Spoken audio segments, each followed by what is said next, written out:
Bismillahirrahmanirrahim. Assalamualaikum warahmatullahi wabarakatuh. Alhamdulillahirabbil alamin. Assalatu wassalamu ala asrafil anbiya'i wal mursalin Sayyidina Muhammadin wa ala alihi washabihi ajmain, amma ba'd.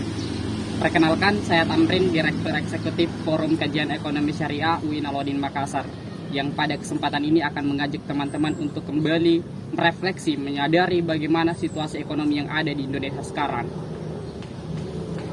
Dalam 5 tahun terakhir, rata-rata jumlah penduduk miskin di Indonesia adalah sebesar 26 juta jiwa. Ini sekitar 10% dari total populasi yang ada. Artinya, dari 100 orang penduduk Indonesia, terdapat 10 orang yang masih dikategorikan miskin oleh Badan Pusat Statistik. Ini tentu menjadi masalah besar karena BPS mengkategorikan orang miskin sebagai orang yang tidak mampu memenuhi kebutuhan minimalnya untuk makan ataupun untuk kebutuhan lainnya. Nah, ini akan menjadi PR yang besar bagi negara Republik Indonesia. Sepanjang sejarah, Indonesia telah 3 kali mengalami pergantian sistem pemerintahan, mulai dari sistem yang dibentuk oleh Orde Lama, kemudian berganti oleh Orde Baru, dan setelah 35 tahun berselang muncullah Orde Reformasi yang kemudian muncul secara heroik untuk mengatasi krisis yang ada bersama-sama dengan desentralisasi dan otonomi daerah.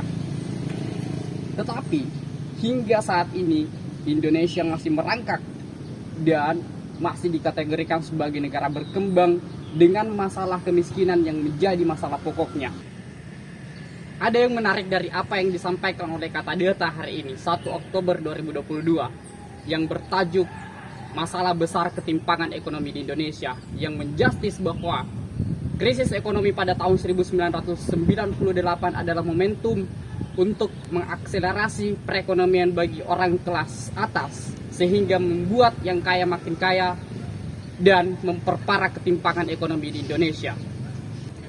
World Economic Lab, lembaga riset yang diinisiasi oleh Paris School of Economics dan Universitas Berkeley, mengatakan bahwa dalam 2 dekade terakhir ketimpangan ekonomi di Indonesia menjadi cenderung semakin parah. Hal tersebut nampak dari pendapatan penduduk dewasa sebelum pajak yang menjadi semakin berjarak. Sementara itu, 30% dari total kekayaan yang ada di Indonesia dikuasai oleh hanya 1% orang, dan 60% sisanya dikuasai oleh 10% orang yang ada di Indonesia. Hanya 4,5% yang dikuasai oleh penduduk termiskin. 50% penduduk termiskin di Indonesia. Ini tentu menjadi tamparan bagi kita semua bahwa sesungguhnya konsep pajak dan subsidi tidak cukup untuk mendistribusikan pendapatan secara ideal, terbukti dengan ketimpangan yang ada. Oleh karenanya kita perlu memikirkan solusi lain untuk masalah ini.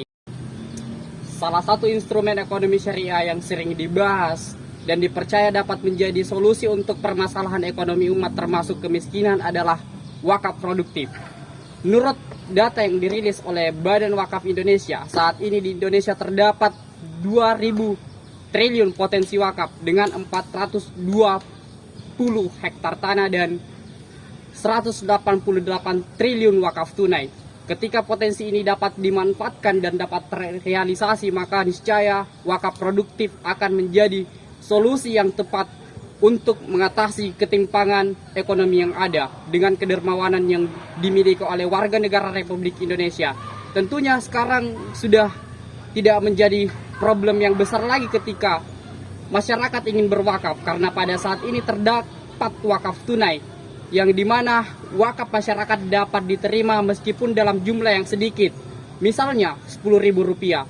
Jadi tidak ada lagi hambatan bagi teman-teman sekalian yang ingin berwakaf, karena selain dengan adanya wakaf tunai, sekarang juga sudah banyak lembaga filantropi yang berupaya untuk mengumpulkan wakaf untuk tujuan produktif yang dapat dimanfaatkan untuk kesejahteraan umat.